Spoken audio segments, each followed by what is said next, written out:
In 1955, the CIA picked a dried-up lakebed in the Nevada desert to build the most classified military installation on Earth. What I have not been able to stop thinking about is that the Book of Enoch described something buried under a desert just like that one, 23 centuries earlier, and gave you the name of the angel they put in the ground. His name is Azazel. The text says he was bound hand and foot, thrown into a hole, and covered with jagged rocks so he could not see light. The place is called Dudael, or Beth Hadudo, depending on the manuscript tradition. The name shifts, but the geography does not. Desert, darkness, rocks, underground. I picked this topic because the chain of custody on the secret is stranger than the secret itself. That's what caught me. Not whether something is under Area 51, but why certain people inside the US government apparently believe the Book of Enoch already told them what's down there, and why that belief is the reason you have never been given a straight answer. Before I go further, if you guys wanted the uncensored version of the Ethiopian Bible, all 88 books, you can check out our website. And also, the personal readings are on the website too. Check out both of them. Both links are in the description, or scan this QR code. If you want more videos like this, please like and subscribe. It helps us a lot more than you'd think. Now, First Enoch, chapter 10. This is R.H. Charles, 1917. Translation, the standard English text. Nothing softened. The archangel Raphael gets a direct order. Bind Azazel hand and foot, cast him into the darkness, make a hole in the desert in Dudael, throw him in, place rough and jagged rocks over him, cover his face so he cannot see light. He stays there until the day of judgment, and then he burns. Then Michael gets his assignment. Bind Semyaza and the rest of the 200. Force them to watch their own children, the Nephilim, slaughter each other. Then chain them in the valleys of the earth for 70 generations. Not forever, 70 generations. A sentence with an expiration date. I want to sit with that for a second, because a timed imprisonment is a different animal than a permanent one. If the watchers are locked away with a clock running, the text is telling you that something is supposed to happen when that clock stops. And the text never tells you what comes next. It just gives you the number and moves on. The reason most people in a church pew have never heard any of this is not because the Book of Enoch is hard to find. You can read it online tonight. It's free. The reason is that a single man in the 4th century rewired how the entire Western world read the passage that makes the Book of Enoch matter. His name was Augustine of Hippo, and what he did was clean. He took the phrase sons of God from Genesis 6, which for the first 300 years of Christianity had meant angels, actual divine beings who came down and had children with human women, and he said no, those are not angels. Those are the righteous human descendants of Seth, good men who married bad women. That is all that happened. Before Augustine, the reading was almost unanimous. Justin Martyr read it as angels.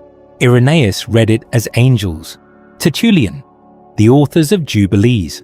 For 3 centuries, the sons of God were watchers, non-human, and their children were giants with appetites that wrecked the earth. Augustine killed that reading, not with new evidence, with a theological argument. He said angels are spiritual beings, and spiritual beings cannot reproduce. Once that position took hold, it buried the Book of Enoch for over 1,000 years. The text survived in Ethiopia, in Ge'ez, held by the Ethiopian Orthodox Church, while the rest of the Christian world forgot it existed. That is not suppression. It is something quieter. One man's interpretation became the default, and nobody went back to check the original for 15 centuries. I find that more unsettling than a conspiracy because nobody had to organize anything. It just happened. Then, in 1952, a Polish scholar named Józef Milik sat down with fragments pulled from Cave 4 near the Dead Sea and identified 11 Aramaic manuscripts of the Enochic text. 11. The Qumran discovery confirmed that the Book of Enoch was not some medieval forgery. It predated Christianity. It predated the Maccabees. The earliest sections go back to the 3rd or 4th century BC, and 4 of the 5 major divisions were sitting in jars in the Judean desert while Augustine was busy explaining them away. So, the text was old, it was real, and it had been sidelined, not by a conspiracy, by a footnote in a theology book that everyone stopped questioning. Did your church growing up teach you the Sethite reading or the angelic one? I'd actually like to know. Drop it in the comments. What comes next is not ancient, it is recent, and it involves a man you have probably never heard of, doing something in the Mojave Desert in January of 1946 that connects the Book of Enoch directly to the birth of the American space program.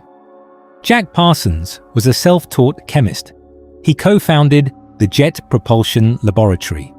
He co-founded Aerojet Engineering Corporation. He is one of the primary reasons the American rocket program exists. His division at Lockheed was called the Skunk Works, and they built machines that changed the Cold War. That is the daylight version of his life. At night, in that same desert, Parsons was performing rituals rooted in a system of magic named after the patriarch Enoch. The system came from John Dee, the court astrologer to Queen Elizabeth I, and a scryer named Edward Kelly. In the 1500s, Dee and Kelly claimed they received an angelic language. They called it Enochian. Parsons used that system. He called his project the Babylon Working. He had L. Ron Hubbard, the man who went on to found Scientology, sitting next to him as his scribe. Parsons reportedly chanted Aleister Crowley's Hymn to Pan before rocket test launches. I had to read that sentence 3 times before I believed it. The co-founder of JPL was invoking Pan before he lit the fuse.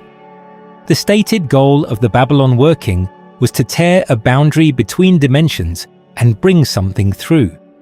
Kenneth Grant, who studied under Crowley, later claimed that Parsons had torn something open and that whatever came through never went back.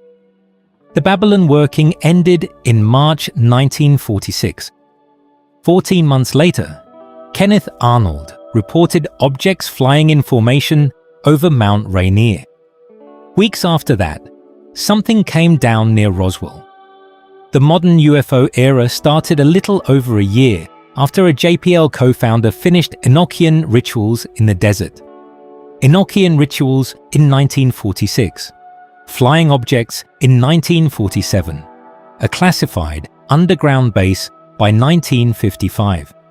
What do you do with a sequence like that? I am putting the dates next to each other. I am not telling you what they mean. I am asking you to look at them and tell me in the comments what you think connects them, because I have been staring at this timeline for weeks and I still do not have a clean answer. But here is where the custody of this story takes a turn I did not expect. In 2010, a British researcher named Nick Redfern published a book called Final Events. In it, he described a group inside the US Department of Defense that he called the Collins Elite.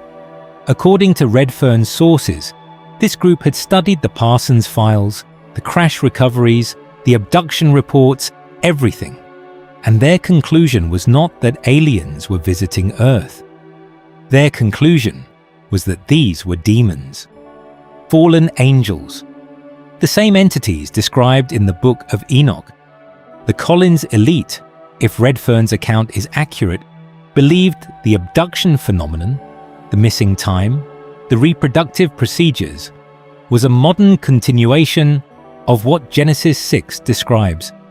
The entities were not harvesting biological material for science. They were reconstituting bodies for the disembodied spirits of the Nephilim. First Enoch 15 says, "The spirits of the giants shall be on the earth." The Collins elite apparently read that verse as a field report, not a prophecy. And the reason this group fought against disclosure was not national security, in the way you normally hear that phrase. It was theological. If the US government confirmed that non-human intelligence was real, and that it matched the fallen angel model from a book your pastor told you wasn't real, the fallout would be unmanageable. Revealing it would either crack organized religion in half or drive people toward the exact occult practices that this group believed had opened the door in the first place. Not science fiction, not a Netflix pitch, a position held by people with security clearances and budget authority inside the Department of Defense. If you have ever wondered why the government will not just tell you what it knows about UAPs, this is the answer that nobody wants to say out loud. And if any of that sounds like the kind of thing that only lives in self-published paperbacks, I need to tell you what came out of the Pentagon 10 years later. Luis Elizondo ran the Advanced Aerospace Threat Identification Program inside the Department of Defense. After he went public, he said senior officials told him to shut down his investigation, not because of classification protocols, because they believed the objects were demonic. He was told that researching them would invite spiritual warfare. David Grush, an intelligence community whistleblower whose credentials nobody has seriously challenged, said the same thing from a different angle. Factions inside the DoD actively blocked UAP research on religious grounds. I am not the one calling these things demonic. People inside the building with the clearances are calling them that, and the framework they are using, whether they say the name out loud or not, is the Book of Enoch. So you have three layers: an ancient text that puts fallen angels in a desert prison, a rocket scientist performing rituals from that same tradition in a desert 14 months before the UFO era starts, and serving military officials who believe the phenomena they are tracking are the entities from that text. If you worked inside that program and you believed the entities you were studying were the Watchers from First Enoch, bound for 70 generations and now possibly unbound, would you tell the public? I am not sure I would either. And I would like to know what you think you would do, because that question has been sitting on my desk for longer than I am comfortable admitting. So let me lay this out. The Book of Enoch says Azazel was bound in a hole in a desert, covered in jagged rocks, sealed in darkness. Area 51 is a multi-level subterranean facility in a restricted desert, behind razor wire, under a no-fly zone, in one of the most desolate stretches of Nevada. The base was built in 1955 by the CIA and a Lockheed engineer named Kelly Johnson. The official purpose was testing classified aircraft, the U-2, the A-12 Oxcart, the F-117 Nighthawk, all documented, all real. But in the late 1980s, a man named Bob Lazar said he had worked at a facility called S4, south of Groom Lake, built into the side of a mountain near Papoose Lake. He said the government was reverse engineering recovered craft using propulsion systems that did not fit any physics he had been taught. There are other accounts. A base near Dulce, New Mexico, with similar underground architecture. Reports of military personnel encountering non-human entities in subterranean tunnels. I have not been able to verify those reports independently. That is a real gap in what I can show you, and I am not going to fill it with speculation dressed up as research. But the overlay I can show you is this. The Book of Enoch puts its prisoners underground, in a desert, in darkness, under rocks, on a timer. The most classified facility in the United States sits underground, in a desert, behind the most aggressive security perimeter on the planet. And at least some of the people with access to what is inside that facility are reading the situation through a framework that is 23 centuries old. How many details have to line up before you stop calling it a coincidence? The researchers who sit in the space between theology and ufology, people like Timothy Alberino and Tom Horn, have taken this further. They argue that the subterranean bases scattered across the American Southwest are not just military infrastructure, they are access points, modern Dudaels, places where the boundary between the imprisoned and the free is thinnest. Alberino goes as far as suggesting that the technology being reverse engineered in those facilities is not extraterrestrial at all, but antediluvian. The forbidden knowledge of Azazel, the metallurgy and the weapons and the sciences that First Enoch says the Watchers taught humanity before the flood, still operational, still down there. My read, and I want you to hear me call it that, is that whatever the people at the top of the classification ladder believe they are sitting on, some of them are interpreting it through the Book of Enoch. That is why they will not talk about it. Not because the secret is technological, because the moment they say what framework they are using, they admit that the oldest suppressed book in the Western canon might be the operating manual for what they have found. That is my inference. The text does not say Area 51. I am the one drawing the line between Dudael and Groom Lake, but the line is short, and every year it gets shorter because the people inside the program keep saying the quiet part louder. And then there is the number, 70 generations. If you count a biblical generation at 40 years, 70 generations is 2,800 years. From the traditional flood date, that sentence expired in the 5th century AD.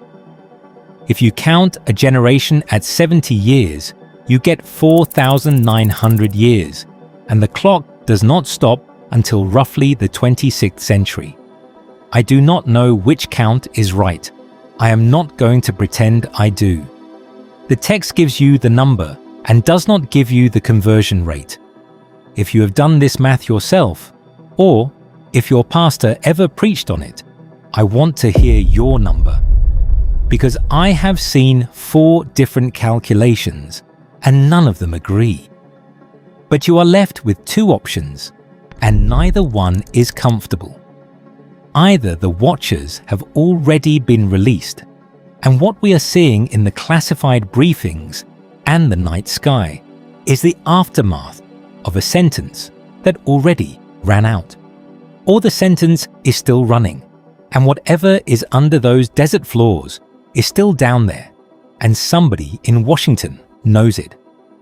If you are still here, subscribe.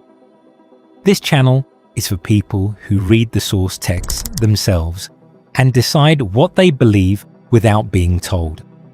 What I want to leave you with is this. You can look up First Enoch chapter 10 tonight. It will take you 10 minutes. When you hit the line about the hole in the desert and the jagged rocks and the darkness, picture the most restricted patch of ground on the continent and ask yourself whether the people guarding it have read the same page. Because some of them have told us they have.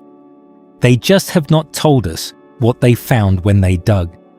That's it, I guess.